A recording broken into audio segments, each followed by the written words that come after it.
اپنے حملے سے دشمن کے دلوں کو مرعوب کر ڈالنا، ان کی صفوں کو چیر کے رکھ دینا۔ اللہ تمہاری طاقت اور ہمت بڑھائے۔ آپ نے بھی حضرت زرار بن ازور رضی اللہ تعالیٰ عنہ کی طرح حملہ کیا، دشمن کو تہہ تیگ کیا اور ان کے سرماؤں کو خاک و خون میں لوٹایا۔ جب آپ واپس لوٹے تو اللہ کی شمشیر حضرت خالد بن ولید نے خود ایک حملہ کیا اور نیزہ بازی کے وہ کرتب دکھلائے اور شجاعت و بہادری کا ایسا مظاہرہ کیا کہ رومی حیران رہ گئے۔ کلوس نے جس وقت آپ کو دیکھا تو آپ کے رنگ ڈھنگ سے جان گیا کہ جیش اسلامی کا امیر اور قائد یہی مرد میدان ہے، اور ساتھ ہی اسے یہ بھی اندازہ ہو گیا کہ خالد میری زیب و زینت اور میرے سر پر لگی ہوئی صلیب کی وجہ سے مجھ پر ہی حملہ کرنا چاہتا ہے، کیونکہ وہ سمجھ گیا ہے کہ میں رومی فوج کا سپہ سالار ہوں۔ یہ سوچ کر کلوس پیچھے ہٹا۔ حضرت خالد رضی اللہ تعالیٰ عنہ نے جس وقت دیکھا کہ ایک سپہ سالار مقابلے سے پیچھے ہٹنا چاہتا ہے تو آپ نے پھر حملہ کرنا چاہا۔ اتنے میں چند رومی سردار آگے بڑھے، آپ کو ڈانٹا اور تیروں کی بوچھاڑ شروع کر دی۔ آپ نے اس کی کچھ پرواہ نہ کی، مسلسل بڑھتے رہے۔ آپ کا گھوڑا ایک بجلی تھا جو دشمن کی صفوں پر چاروں طرف سے اونت رہا تھا۔ آپ اس وقت تک پیچھے نہیں ہٹے جب تک 10 بہادر رومیوں کو خون میں نہلا نہیں دیا۔ آپ نے پلٹ کر ایک دفعہ پھر حملہ کیا اور لڑائی کے جوہر پہلے سے بھی زیادہ دکھلائے۔ آپ نے نعرہ لگایا، ہے کوئی مقابلہ کرنے والا؟ للکارا کہ کوئی مقابلے کو نکلے، مگر کسی نے جواب نہ دیا۔ آپ نے کہا میرے مقابلے میں 2 آ جاؤ، مگر پھر بھی کوئی نہ نکلا۔ آپ نے کہا اچھا 4 مل کر آ جاؤ۔ آخر میں 10 تک کہہ دیا، مگر کسی میں سامنے آنے کی ہمت نہ ہوئی تھی۔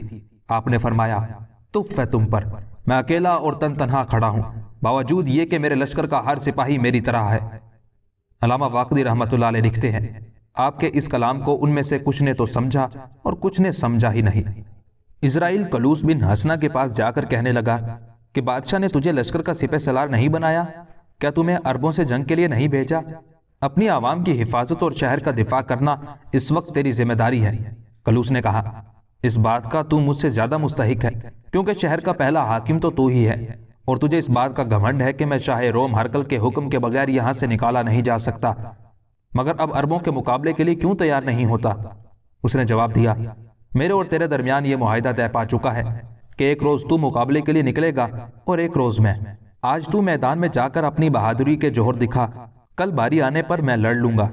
کلوس نے کہا میں پہلے کہہ چکا ہوں کہ اس شہر میں مجھ سے پہلے تو آیا ہے، اس لیے اس شہر کا دفاع کرنا اور اس کے لیے جنگ میں بھی پہلے تجھے ہی جانا چاہیے۔ میں کل کی لڑائی میں حصہ لوں گا۔ آخر اس بات پر ان کی آپس میں مخاصمت نے طول کھینچا اور تو میں ہونے لگی۔ لوگوں نے بیچ میں پڑھ کر بچاؤ کیا اور فیصلہ کرنا چاہا کہ دونوں کے نام قرعہ ڈالا جائے۔ قرعہ اندازی میں جس کا نام نکلے وہی اپنے لشکر کے ساتھ مسلمانوں کے مقابلے کے لیے نکلے، مگر کلوس نہ مانا۔ اس نے کہا بہتر یہ ہے کہ دونوں مل کر حملہ کریں تاکہ ہماری ہیبت قائم رہے، اور ہمیں آپس میں تفرقہ سے گریز کرنا چاہیے۔ اسرائیل نے کہا مجھے اس سے کچھ مطلب نہیں ہے، جو تمہارے من میں آئے کرو۔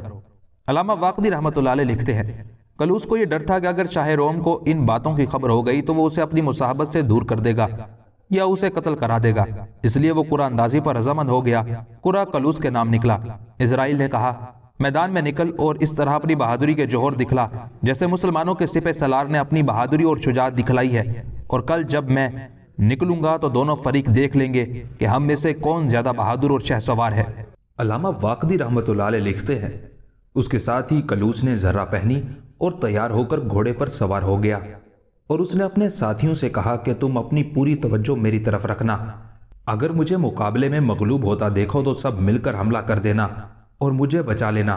انہوں نے کہا یہ ایک بزدل اور ڈرپوک شخص کا کلام ہے، ایسا شخص ہرگز کامیاب نہیں ہو سکتا۔ کلوس نے کہا اے میری قوم، میں جس کے مقابلے کے لیے جا رہا ہوں وہ ایک بدوی شخص ہے، میری اور اس کی زبان الگ الگ ہے۔ میں چاہتا تھا کہ لڑائی سے پہلے اس کے ساتھ کچھ گفتگو کر لوں، کیونکہ احتیاط بھی ایک مضبوط ذرہ ہوتی ہے، اس لیے اگر ایک شخص ترجمان کی حیثیت سے میرے ساتھ چلے تو بہت مناسب ہے۔ ایک نصرانی جس کا نام جرجیس تھا اور وہ نہایت عقلمند، بہادر اور فصیح شخص تھا نکلا، اور اس نے وعدہ کیا کہ ترجمانی کا کام میں انجام دوں گا۔ چنانچہ وہ کلوس کے ساتھ چل دیا۔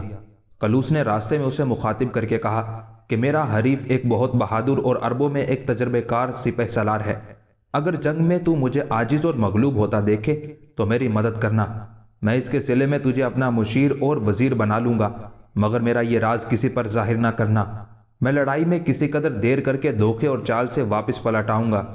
کل جس وقت اس کے مقابلے کے لیے اسرائیل نکلے گا یقیناً مارا جائے گا اور اس کی طرف سے مجھے اس کے ہلاک ہونے پر ہی اطمینان کا سانس لینا نصیب ہوگا۔ جرجیس نے کہا، میں فن حرب سے بالکل ناآشنا ہوں، البتہ بات چیت اور گفتگو سے آپ کی مدد اور معاونت کر سکتا ہوں، سو میں حد المقدور جہاں تک ممکن ہوگا دھوکہ دینے میں کوئی کمی نہیں کروں گا۔ اگر آپ کو میری یہ رائے پسند ہے تو سوچو بچار کر کے مجھے جواب دیجئے۔ کلوس نے کہا، افسوس تو چاہتا ہے کہ مجھے دشمن کے چنگل میں پھنسا دے۔ جرجیس نے کہا، اچھا تو یہ تیری مرضی ہے، اپنی آئی میں مجھے قربانی کا بکرا بنائے گا تو خود انصاف کر، اگر میں قتل ہو جاتا ہوں تو تیرا انعام و اکرام اور عطا و بخشش بھلا میرے کس کام کی؟ کلوس یہ جواب سن کر خاموش ہو گیا اور پھر آگے بڑھا، یہاں تک کہ حضرت خالد بن ولید رضی اللہ تعالیٰ عنہ کے قریب پہنچ گیا۔ مسلمانوں نے ان دونوں کو آمنے سامنے دیکھا تو حضرت رافع بن عمیرہ طائی رضی اللہ تعالیٰ عنہ نے چاہا کہ بڑھ کر کلوس پر حملہ کر دے، مگر حضرت خالد بن ولید رضی اللہ تعالیٰ عنہ نے اشارے سے انہیں منع کر دیا اور فرمایا، تم اپنی جگہ پوزیشن سنبھالے رکھو، میں دین کا خادم موجود ہوں۔ علامہ واقدی رحمۃ اللہ علیہ لکھتے ہیں، کلوس جب حضرت خالد بن ولید رضی اللہ تعالیٰ عنہ کے قریب آیا تو اپنے ساتھی جرجیس سے مخاطب ہو کر کہنے لگا، تو ان سے دریافت کر کہ تم کون ہو اور تمہارے کیا عزائم ہیں، نیز انہیں ہمارے روب اور دبدبے سے ڈرا اور ہماری افواج کی کثرت کی خبر دے کہ ان کو مروب کر ان کا منشا اور اندیا معلوم کر کے آخر یہ چاہتے کیا ہیں۔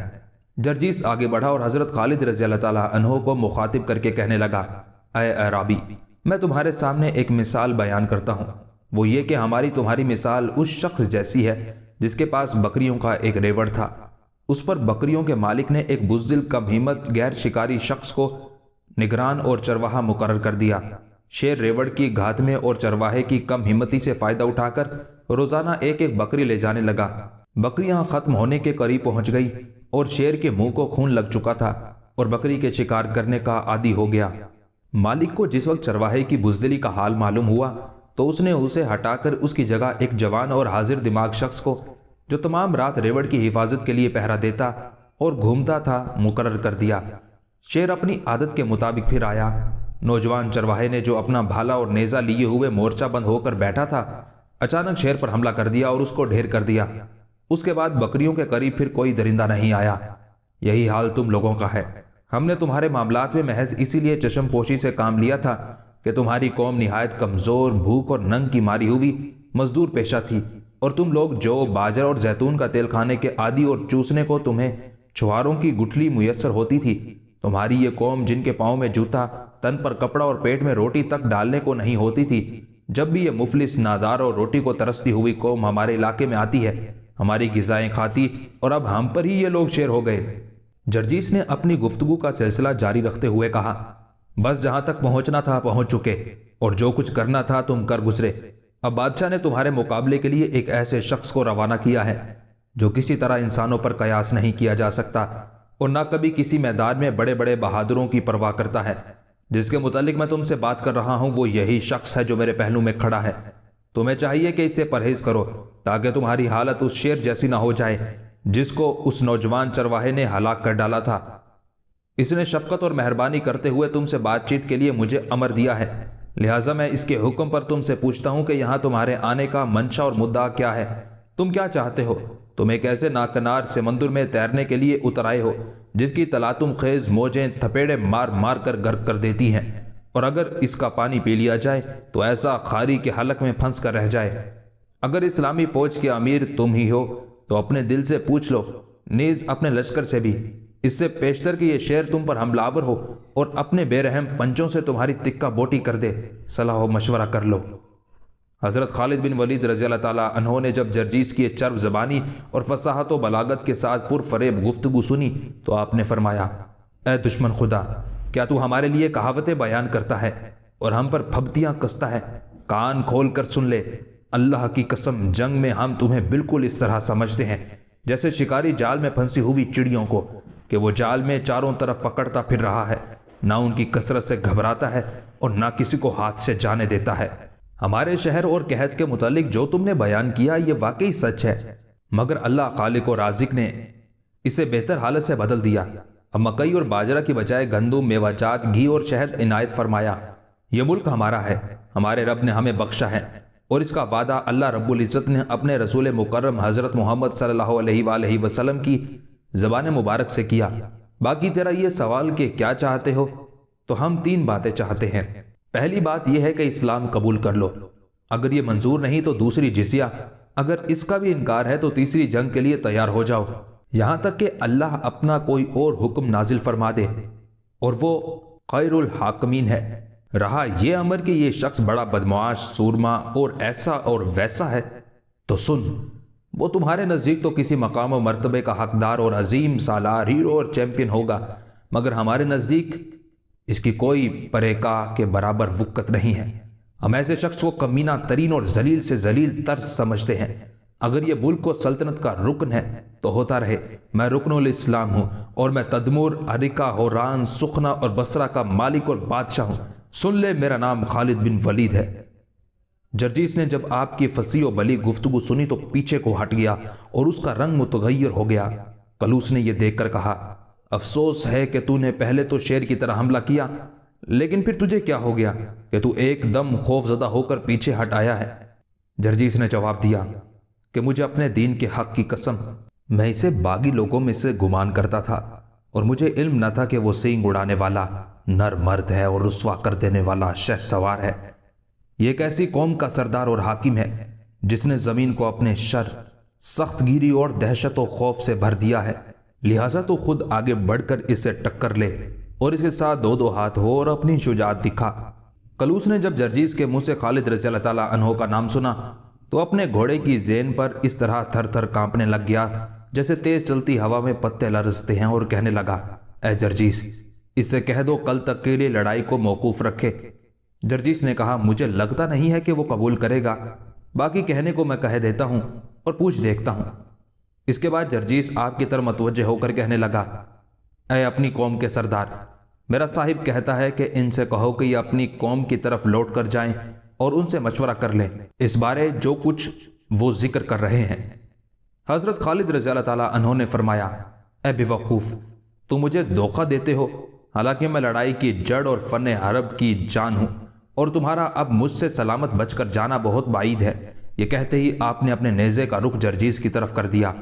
جرجیس کی تو گھگی بند ہو گئی اور وہ کچھ بولے بغیر سہم کر ایسے بھاگا کہ پیچھے مڑ کر دیکھا تک نہیں۔ آپ نے جب اس کو فرار ہوتے دیکھا تو ان کے سردار کلوس کو لڑائی کے لیے طلب کر لیا اور حملہ کر دیا۔ کلوس پیچھے ہٹتا ہٹتا اپنے لشکر کے قریب پہنچ گیا، مگر آپ نے آخرکار اس کو جا دبوچا۔ کلوس نے بھی بامر مجبوری جوابی حملہ کیا اور لڑائی کے لیے ڈٹ گیا۔ دونوں میں نیزہ بازی شروع ہو گئی، جس کی چنگاریاں آگ کے شعلوں سے بھی زیادہ بھڑک رہی تھی۔ سردار کلوس حضرت خالد رضی اللہ تعالیٰ عنہ کے تابڑ توڑ حملوں سے بچنے کی خاطر عین جنگ کی حالت میں بھاگنے لگا تو آپ اس کے فرار کے ارادے کو بھانپ گئے اور اپنے گھوڑے کو ایڑ لگا کر مہمیز کیا اور اس کی باغ سے باغ کو ملا دیا اور اس کے برابر میں ہو کر اس کے نیزے کو بیکار کر دیا۔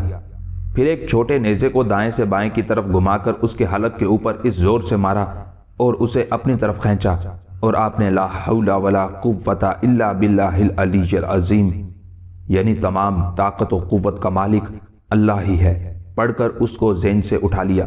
مسلمانوں نے جس وقت حضرت خالد رضی اللہ تعالیٰ عنہ کی اس بہادری اور شجاعت کو دیکھا تو زبردست اللہ اکبر کے نعرے لگائے کہ فضا تکبیر کے نعروں سے گونج اٹھی۔ مشرکین یہ منظر دیکھ کر تھر تھر کانپنے لگے، ان کے دل دہل گئے۔ اہل اسلام کے بہادر اور جری دل جوان حضرت خالد رضی اللہ تعالیٰ عنہ کی طرف دوڑے۔ جب آپ کے قریب پہنچے تو آپ نے کلوس کو اس کے حوالے کیا اور فرمایا، ان کی مشقیں مضبوط کس دو۔ کلوس کچھ بڑبڑا رہا تھا۔ مسلمانوں نے اس کو والی بصرہ روماس کے پاس لا کر دریافت کیا کہ سنو اور ہمیں بتاؤ کہ یہ کیا بڑبڑ کر رہا ہے۔ روماس نے بتایا کہ یہ کہتا ہے کہ مجھے کس لیے باندھتے ہو؟ میں خود جو کچھ تمہارے سردار اور سپہ سالار کے لیے کہا تھا ماننے کو تیار ہوں۔ کیا تم جزیہ نہیں طلب کرتے تھے اور میرے سر کا فدیہ؟ میں تمہیں ضمانت دیتا ہوں کہ جو کچھ تم نے مانگا میں وہ سب تمہیں دوں گا، اور جو بھی تمہارا مطالبہ ہوا میں اسے پورا کروں گا۔ لوگوں نے حضرت خالد رضی اللہ تعالیٰ عنہ کو اس بات کی اطلاع کی تو انہوں نے فرمایا، میرا گمان یہ ہے کہ یہ اپنی قوم کا سردار ہے، اس لیے اس کو مضبوط باندھے رکھو۔ پھر آپ اپنے گھوڑے سے اترے اور اسب شہری جو آپ کو گورنر تدبر نے ہدیہ کیا تھا اس پر سوار ہو گئے۔ آپ چاہتے تھے کہ رومیوں پر حملہ کریں۔ حضرت زرار بن ازور نے کہا، اے امیر، آپ اس رومی زردار کے ساتھ مقابلہ کرتے کرتے تھک گئے ہوں گے، آپ آرام فرمائیں اور مجھے جنگ کی اجازت بخشیں۔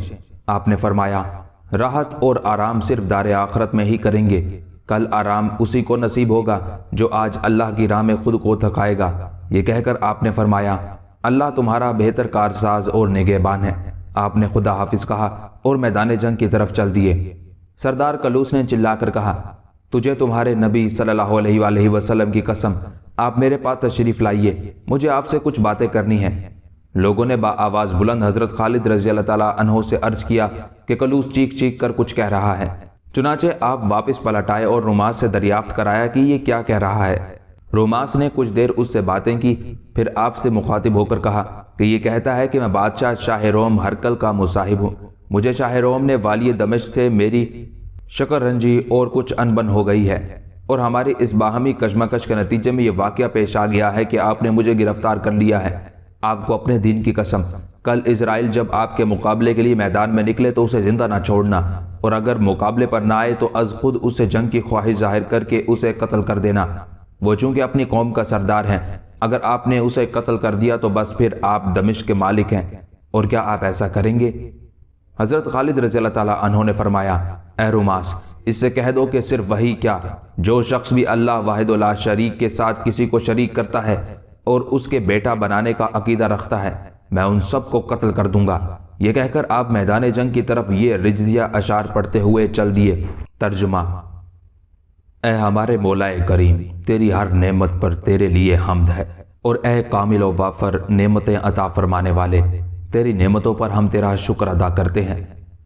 کفر اور ظلمت کے بعد تو نے ایمان اور نور بخش کر ہم پر احسان فرمایا ہے، اور شک اور ظلم کی تاریکی سے ہمیں نکالا ہے۔ حضرت محمد مصطفیٰ صلی اللہ علیہ وآلہ وسلم کے وسیلہ جلیلہ سے آپ نے ہماری نجات کا سامان کیا، اور جن مصائب و معائب سے ہم دوچار تھے ان کو ہم سے دور فرما دیا۔ عزت، نصرت اور ہدایت سے ہمیں قوت بخشی، اور ہمیں خیر الامم کے لقب سے مشرف فرمایا۔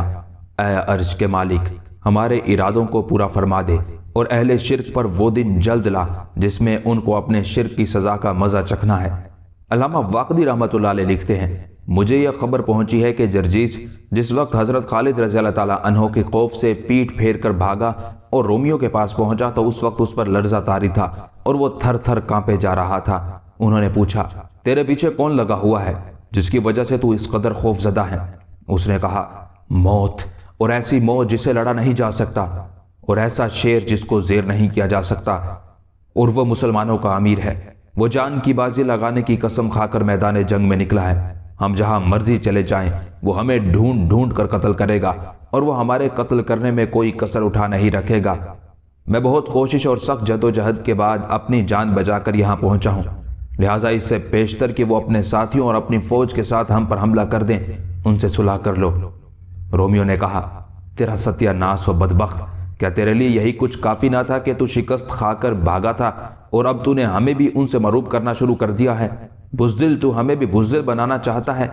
انہوں نے چاہا کہ اس کو ٹھکانے لگا دیا جائے، مگر جس وقت سردار کلوس کو حضرت خالد رضی اللہ تعالیٰ عنہ نے گرفتار کر لیا تو ان کی ساری توجہ ادھر مبذول ہو گئی، اور وہ اسرائیل کو مخاطب کر کے کہنے لگے کہ اب بادشاہ کا مصاحب گرفتار ہو چکا ہے، اور اس نے اپنی طرف سے کوئی کوتاہی نہیں کی، اور تمہارے دونوں کے درمیان آپس میں یہ شرط طے پائی تھی کہ ایک روز جنگ کے لیے وہ نکلے اور ایک روز تم، لہٰذا اس بدوی کے مقابلے کے لیے اب تم جاؤ اور اسے قتل کر دو۔ اسرائیل نے جواب دیا کہ تمہیں یہ بات اچھی طرح ذہن نشین کر لینی چاہیے کہ اگر یہ شخص خالد قتل بھی ہو جاتا ہے تو ان عربوں میں سے ایک اور آدمی اس کی جگہ کھڑا ہو جائے گا، لیکن یاد رکھو کہ اگر میں قتل کر دیا گیا تو تم سب ان بھیڑ بکریوں کی طرح لاوارث رہ جاؤ گے جن کا کوئی چرواہا نہ ہو، اس لیے بہتر یہی ہے کہ ہم سارے مل کر حملہ کریں۔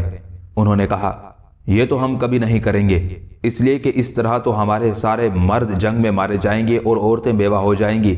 ابھی ان کے درمیان یہ گفتگو ہو رہی تھی کہ کلوس کے آدمی جو اس کے مصاحبین میں سے تھے چیختے چلاتے اسرائیل کے پاس آئے اور اسے کہا، تو بادشاہ کے نزدیک ہمارے صاحب کلوس سے زیادہ عزت و مرتبہ نہیں رکھتا، تیرے اور اس کے مابین جو شرط طے پائی تھی وہ اپنی شرط پر عمل درآمد کر چکا ہے، اور چونکہ اب گرفتار ہو چکا ہے اس لیے اب حملہ اور مقابلے کے لیے تجھے تیار ہو جانا چاہیے، ورنہ پھر ہمارا اور تیرا مقابلہ ہے۔ اسرائیل نے جواب دیا کہ بڑے افسوس کی بات ہے کہ کہ تم لوگوں نے یہ سمجھ لیا کہ میں اس بدوی سے ڈر گیا تھا اور اس سے جنگ کے لیے پہلے میدان میں نہیں نکلا تھا؟ لو اب میں میدان جنگ میں جا رہا ہوں۔ دونوں حریفوں کے آدمی دیکھ لیں گے کہ ہم میں کون سا زیادہ بہادر شہسوار اور مرد میدان ہے۔ اسرائیل نے خود کو سوانح حرب سے آراستہ کیا، زرہ پہنی اور ایک شعلہ جوالہ کی طرح تیز دوڑنے اور گھوم جانے والے عمدہ گھوڑے پر سوار ہو کر حضرت خالد رضی اللہ تعالیٰ عنہ کے مقابلے کے لیے نکلا۔ جب آپ کے نزدیک ہوا تو رک کر کہنے لگا، عربی بھائی ذرا میرے قریب آ جاؤ، آپ سے کچھ باتیں کرنی ہیں۔ یہ ملعون عربی زبان پر ٹھیک ٹھاک عبور رکھتا تھا۔ جس وقت آپ نے اس کی زبان سے یہ الفاظ سنے، غضبناک ہو کر فرمایا، اے اللہ کے دشمن، تو ہی اور قریب آ جا تاکہ میں تیری کھوپڑی توڑ دوں۔ آپ نے اس پر حملہ کرنا چاہا۔ اسرائیل نے پھر کہا، اے عربی بھائی، لو میں ہی تیرے قریب آ جاتا ہوں۔ یہ کہہ کر وہ قریب ہو گیا۔ حضرت خالد رضی اللہ تعالیٰ عنہ جان گئے کہ اس کے دل میں خوف بیٹھ گیا ہے، اس لیے آپ نے اس پر حملہ کرنے میں توقف کیا۔ اسرائیل نے قریب ہو کر کہا کہ اے عربی بھائی، اپنے لشکر اور اپنی قوم کے ہوتے ہوئے تم بنفس نفیس کیوں میدان جنگ میں آتے ہو؟ اگر تم مارے گئے تو تمہاری قوم اور تمہارا لشکر اس طرح رہ جائے گا جیسے بکریوں کے کسی ریوڑ کا کوئی چرواہا نہ ہو اور وہ ادھر ادھر منتشر اور پریشان پھرتی ہوں۔ آپ رضی اللہ تعالیٰ عنہ نے فرمایا، اے دشمن خدا، تو نے ابھی میرے 2 سپاہیوں کے ہاتھ نہیں دیکھے کہ انہوں نے تیری فوج کے ساتھ کیا کیا اور کس طرح تیرے لشکر میں خلبلی اور بھگدڑ مچا کر رکھ دی تھی؟ اگر میں کچھ دیر اور ان کو منع نہ کرتا اور چھوڑ دیتا تو اللہ کی مدد سے تیرے اصحاب کی تکہ بوٹی کر کے رکھ دیتے، اور بے شک میرے پیچھے میرے ساتھیوں میں ایسے مردان کار موجود ہیں جو موت کو غنیمت جانتے ہیں اور زندگی کو محض ایک بوجھ سمجھتے ہیں۔ پھر حضرت خالد رضی اللہ تعالیٰ عنہ نے پوچھا، تو کون ہے؟ اس نے جواب دیا، کیا تم نے میرا نام نہیں سنا؟ میں شہ سواروں کا سردار، ترکی اور جرامکا کے لشکروں کو فنا کے گھاٹ اتارنے والا شخص ہوں۔ پھر حضرت خالد رضی اللہ تعالیٰ عنہ نے پوچھا، تیرا نام کیا ہے؟ اس نے کہا، ملک الموت کے نام پر میرا نام اسرائیل ہے۔ حضرت خالد رضی اللہ تعالیٰ عنہ اس کی بات سن کر ہنسے اور فرمایا، اللہ کے دشمن، تیرا ہم نام تیرا مشتاق ہے تاکہ تجھے جہنم رسید کرے۔ اسرائیل کہنے لگا، خالد یہ بتلاؤ کہ تم نے کل اس کے ساتھ کیا معاملہ کیا؟ حضرت خالد رضی اللہ تعالیٰ عنہ نے فرمایا، وہ سامنے قید میں مضبوط جکڑا ہوا بیٹھا ہے۔ اس نے کہا، وہ اس قوم میں ایک آفت کا پرکالا تھا، اس بلا کو قتل کرنے سے کیا چیز مانے ہوئی؟ آپ نے فرمایا، میں اس وجہ سے رک گیا تھا کہ دونوں کو اکٹھا ہی قتل کروں گا۔ اسرائیل نے کہا کہ کیا یہ ممکن ہے کہ 1000 مسکال سونا، 10 ریشم کے کپڑے اور 5 راس گھوڑے مجھ سے لے کر اس کو قتل کر دو اور اس کا سر میرے حوالے کر دو؟ حضرت خالد رضی اللہ تعالیٰ عنہ نے فرمایا، یہ تو اس کے خون کا عوض ہے، اور تیرے خون کا عوض یعنی تو اپنی سر کٹائی کا معاوضہ کیا دیتا ہے؟ بات کر۔ یہ سن کر وہ اللہ کا دشمن بھر گیا اور غضبناک ہو کر کہا، بولو تم مجھ سے کیا لوگے؟ آپ نے فرمایا، ذلت اور خواری کی حالت میں تیرا جزیہ خود تیرا سر ہوگا۔ اسرائیل نے کہا، عربی بھائی، جتنی ہم تمہاری عزت زیادہ کرتے ہیں تم اتنی ہی ہماری اہانت زیادہ کرتے ہو۔ تمہیں عزت راس نہیں ہے، عزت کے بدلے الٹا تم چرب زبانی اور زبان درازی پر اتر آتے ہو۔ اچھا تو لو پھر اب سنبھلو، میں تلوار سے ہی تمہارا دماغ ٹھیک کرتا ہوں۔ حضرت خالد رضی اللہ تعالیٰ عنہ نے جس وقت اسرائیل کا یہ دھمکی آمیز کلام سنا تو شعلہ جوالہ کی طرح گھومے اور اس پر بجلی کی طرح کڑک کر حملہ آور ہوئے۔ اسرائیل نے آگے بڑھ کر آپ کے حملے کو روکا اور محتاط ہو گیا۔ پھر کافی دیر تک دونوں حریف زور آزمائی کرتے رہے۔ اسرائیل ایک ایسا جرنیل تھا کہ جس کی برتری اور شجاعت کے چرچے شام کے بچہ بچہ کی زبان پر تھے۔ اس نے حضرت خالد رضی اللہ تعالیٰ عنہ سے کہا کہ مجھے اپنے دین کے حق کی قسم، اگر میں تجھ تک پہنچنا چاہوں تو پہنچ سکتا ہوں اور تمہیں گرفتار کرنا چاہوں تو کر سکتا ہوں، لیکن از روئے شفقت میں چاہتا ہوں کہ تم سے اور تمہارے لشکر سے صلح کر لوں۔ بہتر یہ ہے کہ تم خود گرفتاری دے دو، حتیٰ کہ لوگوں کو معلوم ہو جائے کہ تم میرے قیدی ہو اور میں نے تمہیں گرفتار کیا ہے۔ بعد میں تمہیں اس شرط پر آزاد کر دوں گا کہ تم یہاں سے چلے جاؤ اور جتنے شہر تم نے فتح کیے ہیں ہمارے حوالے کر دو۔ حضرت خالد رضی اللہ تعالیٰ عنہ نے جب اسرائیل کی یہ ساری گفتگو سن لی تو آپ نے فرمایا، اے دشمن خدا، تو ہم سے ایسی توقع رکھتا ہے، حالانکہ تجھے پتا ہونا چاہیے کہ ہماری جماعت وہ جماعت ہے جس نے تدمر، ارکا، حوران اور بصرہ پر اپنی فتح کے جھنڈے گاڑ دیے ہیں، اور ہمارا لشکر وہ لشکر ہے جس نے اللہ سے جنت کے بدلے میں اپنی جانوں کا سودا کر لیا ہے۔ ہماری فوج وہ فوج ہے جس نے دارالفنا پر دارالبقا اختیار کر لیا ہے اور دنیا پر آخرت کو ترجیح دی ہے۔ یہ تو ضرور تجھے جلد ہی معلوم ہو جائے گا کہ ہم دونوں میں سے کون اپنے مد مقابل پر غالب آتا ہے۔ پھر حضرت خالد رضی اللہ تعالیٰ عنہ نے اپنی شجاعت کا مظاہرہ کرتے ہوئے پہلے سے زیادہ سخت حملہ کیا اور اس کا دماغ روشن اور بیدار ہو گیا اور رومی جرنیل کو فن حرب کے ایسے کرتب دکھائے کہ اس کے چھکے چھوٹ گئے اور اس کو حضرت خالد رضی اللہ تعالیٰ عنہ کے ساتھ کی ہوئی اپنی گفتگو اور دعووں اور دھمکیوں پر ندامت اور خجالت محسوس ہونے لگی اور وہ مارے شرم کے پانی پانی ہو گیا۔ نادم ہو کر خوشامد کے لہجے میں کہنے لگا، برادر عرب، آپ کیوں مذاق کرتے ہیں؟ حضرت خالد رضی اللہ تعالیٰ عنہ نے فرمایا، میرا مذاق اور دل لگی شمشیر زنی ہی ہے جو رب کی رضا کے لیے ہوتی ہے۔ لے ہوشیار ہو جا، میں پھر وار کرتا ہوں۔ یہ کہہ کر تلوار چمکی، بڑی مگر وار اچک گیا، ہاتھ اوچھا پڑا اور دشمن خدا بچ گیا۔ حضرت خالد کے سولت و دبدبا سے وہ ہکا بکا رہ گیا اور دل میں ڈرا بھی۔ اس کو یقین ہو گیا کہ خالد رضی اللہ تعالیٰ عنہ سے مقابلہ کرنا اس کے بس کا روگ نہیں۔ پشت دکھا کر بھاگ کھڑا ہوا، آپ بھی اس کے پیچھے چڑھ دوڑے اور اس کا تعاقب کیا۔ حضرت عامر رضی اللہ تعالیٰ عنہ کہتے ہیں، میں فوج کے درمیان میں موجود تھا۔ حضرت خالد اور اسرائیل کے مقابلے کی ساری کارروائی اپنی آنکھوں سے دیکھ رہا تھا۔ جس وقت اسرائیل بھاگا تو چونکہ اس کا گھوڑا حضرت خالد رضی اللہ تعالیٰ عنہ کے گھوڑے سے زیادہ تیز بھاگنے والا تھا، اس لیے آپ اس کو پکڑنے سے قاصر رہے۔ اسرائیل نے جس وقت مڑ کر دیکھا کہ آپ پیچھے رہ گئے ہیں، بے وقوف یہ سمجھا کہ یہ بدوی مجھ سے ڈر گیا ہے۔ اس کے دل میں اس طمع نے انگڑائی لی کہ یہ مجھ سے خائف ہے، کیوں نہ میں اسے پکڑ لوں اور کیوں نہ اس جگہ رک کر اس کا انتظار کر لوں، اور دل میں سوچنے لگا شاید مسیح مجھے فتح دے دے اور اس بدوی کے مقابلے میں میری مدد کرے۔ اس خیال نے اس کے اکھڑے ہوئے قدم پھر جما دیے۔ وہ ٹھہر گیا حتیٰ کہ حضرت خالد رضی اللہ تعالیٰ عنہ اس کے قریب پہنچ گئے۔ آپ کا گھوڑا پسینہ پسینہ ہو رہا تھا اور اس میں تھکن کے آثار نمایاں تھے۔ جب آپ اس کے نزدیک ہوئے تو مشرک چیخ کر کہنے لگا، اے بدو، یہ مت گمان کرنا کہ میں نے خوف کھا کر پسپائی اختیار کی تھی، جبکہ تجھے تیرے اصحاب سے دور لا کر گرفتار کرنے کا ارادے سے میں نے ایسا کیا۔ حضرت خالد نے فرمایا، یہ تو اللہ ہی خوب جانتا ہے کہ کون کس کو گرفتار کرے گا۔ اس نے کہا، اے برادر عرب، اپنے نفس پر رحم کرو، لڑائی مول لے کر اپنی جان کو ہلاکت میں مت ڈالو، خود کو میرے حوالے کر دو، اور اگر خوامخواہ مرنے ہی کو جی چاہتا ہے تو میں موت کو تیری طرف ہانک کر لاتا ہوں۔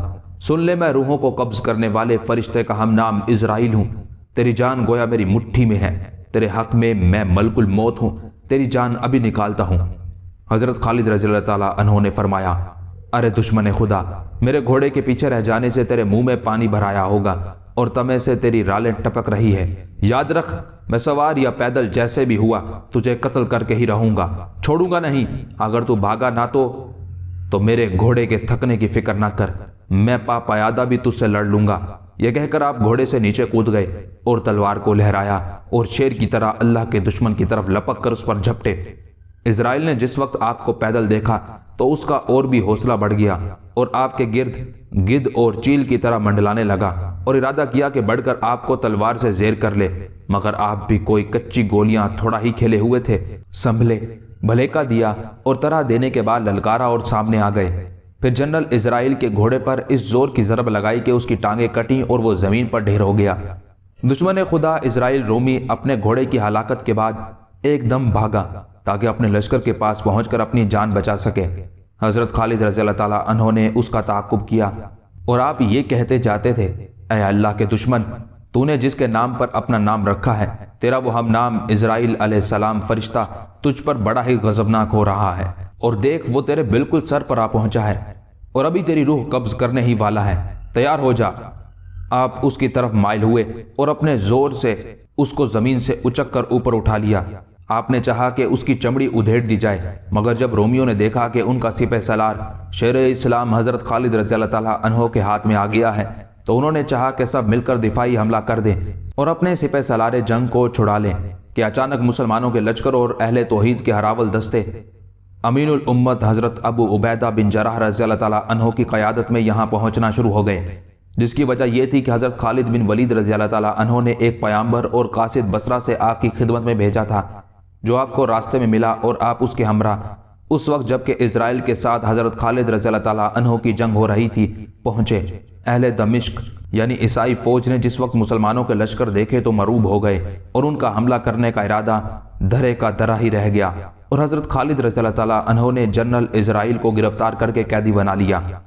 علامہ واقدی رحمۃ اللہ علیہ لکھتے ہیں، جس وقت حضرت ابو عبیدہ رضی اللہ تعالیٰ عنہ حضرت خالد رضی اللہ تعالیٰ عنہ کے قریب پہنچے تو گھوڑے سے اتر کر پیدل چلنے کا ارادہ کیا، مگر حضرت خالد رضی اللہ تعالیٰ عنہ نے آپ کو قسم دے کر روک دیا کہ ایسا نہیں کریں، کیونکہ رسول اللہ صلی اللہ علیہ وآلہ وسلم حضرت ابو عبیدہ بن جراح رضی اللہ تعالیٰ عنہ سے محبت فرماتے تھے۔ دونوں نے ایک دوسرے کی طرف بڑھ کر سلام کیا۔ اس کے بعد حضرت ابو عبیدہ رضی اللہ تعالیٰ عنہ نے فرمایا، بیٹا، خلیفہ رسول حضرت ابو بکر رضی اللہ تعالیٰ عنہ کے مکتوب غرامی کی آمد سے مجھے خوشی ہوئی جب انہوں نے آپ کو مجھ پر امیر مقرر فرمایا، اور آپ یقین کر لیں کہ میرے قلب میں آپ کے خلاف قطعاً کوئی خیال نہیں پیدا ہوا، کیونکہ مجھے اچھی طرح معلوم ہے کہ عرب اور فارس کی جنگوں میں آپ نے داد شجاعت دے کر اپنا ایک مقام پیدا کیا ہے، جس سے ہم سب کے دلوں میں آپ کی بڑی قدر اور عزت ہے۔ حضرت خالد نے کہا کہ میں آپ کے مشورے کے بغیر کوئی کام نہیں کر سکتا اور آپ کے کسی قول اور فرمان کی مخالفت کا تصور بھی نہیں کر سکتا۔ اللہ کی قسم، اگر خلیفۃ المسلمین اور امام وقت کی اطاعت کا مسئلہ نہ ہوتا اور آپ کا حکم نہ ہوتا تو میں کبھی بھی آپ کے تقدم فی الاسلام اور آپ کے رسول اللہ صلی اللہ علیہ وآلہ وسلم کی بارگاہ میں خاص مقام کی وجہ سے اس عہدے اور منصب کو قبول نہ کرتا۔ اس کے بعد دونوں نے مصافحہ کیا۔ حضرت خالد کے لیے گھوڑا پیش کیا گیا اور آپ گھوڑے پر سوار ہو کر حضرت ابو عبیدہ بن جراح کے ساتھ ان دونوں رومی جرنیلوں کی اسیری اور گرفتاری اور اللہ کی تائید سے دونوں کو نصیب ہونے والی فتح و نصرت پر باتیں کرتے ہوئے چلے، یہاں تک کہ دیر کے مقام پر پہنچے۔ وہاں دونوں حضرات گھوڑوں سے اتر آئے۔ مسلمانوں نے آپس میں ملنا شروع کیا اور ایک دوسرے کو سلام کیا۔ جب دوسرا دن ہوا، مسلمانوں نے جلوس نکالا اور سوار ہو کر نکلے۔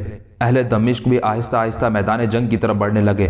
آج رومی فوج کا امیر بادشاہ روم کا دماد توما تھا، جو ایک معتمد علیہ افسر تھا۔ جب رومی میدان جنگ میں پہنچے تو حضرت خالد رضی اللہ تعالیٰ عنہ نے حضرت ابو عبیدہ بن جراح رضی اللہ تعالیٰ عنہ سے کہا کہ اس قوم کے دلوں میں مسلمانوں کا رو بیٹھ چکا ہے۔ کل یہ خوب ذلیل و خوار ہو چکے تھے، نیز ان دو سرداروں کی گرفتاری کی وجہ سے یہ کمزور ہو چکے ہیں۔ بس میں چاہتا ہوں کہ آپ بھی اور ہم بھی اس قوم پر مل کر حملہ کر دیں۔ حضرت ابو عبیدہ بن جراح رضی اللہ تعالیٰ عنہ نے فرمایا کہ بالکل ٹھیک ہے، آپ حملہ کریں، میں آپ کے ساتھ ہوں۔ مسلمانوں نے ایک دم رومی فوج پر حملہ کر دیا۔ جب انہوں نے ایک آواز ہو کر نعرہ تکبیر بلند کیا تو اللہ اکبر کی آوازوں سے غوطہ اور اس کے گرد و نواح گونج اٹھے تھے، اور تکبیر کے ساتھ ہی رومیوں کا قتل شروع ہو گیا۔ رسول اللہ صلی اللہ علیہ وآلہ وسلم کے اصحاب نے دشمن کے ساتھ اس جانثاری کے ساتھ جہاد کیا کہ کفار کی عقلیں اڑ گئی، اور جباروں کا ہار مالک کو اس کے بندوں نے کفر و شرک کے بندوں کی سرکوبی کر کے خوش اور راضی کیا۔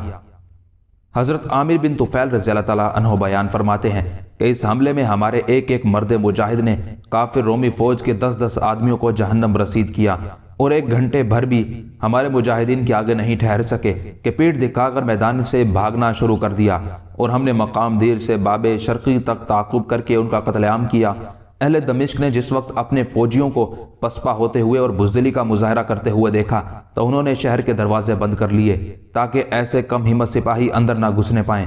حضرت قیس بن حبیرہ رضی اللہ تعالیٰ عنہ بیان کرتے ہیں، ہم نے شہر کے مرکزی دروازے تک پہنچ کر ان میں سے بعض کو قتل کر دیا اور بعض کو گرفتار کر لیا، اور پھر واپس اپنے کیمپ میں لوٹ آئے۔ یہاں آ کر حضرت خالد بن ولید رضی اللہ تعالیٰ عنہ نے حضرت ابو عبیدہ رضی اللہ تعالیٰ عنہ سے کہا کہ میری رائے ہے کہ میں باب شرقی کا محاصرہ کر لوں اور آپ باب جابیہ کو اپنے محاصرے میں لے لیں۔ آپ نے کہا واقعی آپ کی رائے نہایت صائب اور درست ہے۔ علامہ واقدی رحمۃ اللہ علیہ لکھتے ہیں، سہل بن عبداللہ بن رافع رحمۃ اللہ علیہ نے اوس بن خطاب رحمۃ اللہ علیہ سے مجھے یہ روایت بیان کی ہے کہ حجاز، یمن، حضرموت، ساحل عمان، طائف اور مکہ معظمہ کے ارد گرد کے علاقہ جات سے حضرت ابو عبیدہ کے ساتھ جو فوج آئی تھی اس کی تعداد 37,000 نفوس پر مشتمل تھی، اور حضرت عمر بن عاص کے ساتھ فلسطین میں جو فوج تھی وہ 9,000 تھی، اور 1500 مجاہدین عراق سے حضرت خالد کی معیت میں یہاں آئے تھے۔ اس لیے مسلم افواج کی کل تعداد 47,500 تھی۔ حضرت عمر بن خطاب رضی اللہ تعالیٰ عنہ نے اپنی ولایت میں جو لشکر تیار کیا تھا وہ اس کے علاوہ ہے۔ اس میں نصف فوج کو حضرت خالد رضی اللہ تعالیٰ عنہ نے اپنے ہمراہ لے کر شرقی دروازے کا محاصرہ کر لیا، اور نصف فوج حضرت ابو عبیدہ رضی اللہ تعالیٰ عنہ کے ساتھ رہی، جس سے انہوں نے باب جابیہ پر پڑاؤ کیا۔ اہل دمشق نے جس وقت یہ صورتحال دیکھی تو وہ دلی طور پر سخت مرعوب ہو گئے۔ اس کے بعد حضرت خالد رضی اللہ تعالیٰ عنہ نے عیسائی رومی فوج کے دونوں گرفتار شدہ جرنیلوں قلوس اور اسرائیل کو طلب فرما کر ان پر اسلام پیش کیا، مگر ان بدبختوں نے اسلام کو قبول کرنے سے انکار کر دیا۔ لہٰذا آپ نے حضرت زرار بن ازور کو حکم صادر فرمایا کہ ان ازلی بدبختوں کی گردنیں اڑا دو۔ چنانچہ حضرت زرار بن ازور رضی اللہ تعالیٰ عنہ نے آپ کے حکم کی تعمیل کرتے ہوئے ان دونوں کو کیفر کردار تک پہنچایا۔ علامہ واقدی رحمۃ اللہ علیہ لکھتے ہیں، مجھے معتبر اور باوثوق ذرائع سے یہ خبر پہنچی ہے کہ جنرل اسرائیل کو حضرت زرار اور کلوس کو حضرت رافع بن عمیرہ طائی نے جہنم رسید کیا تھا۔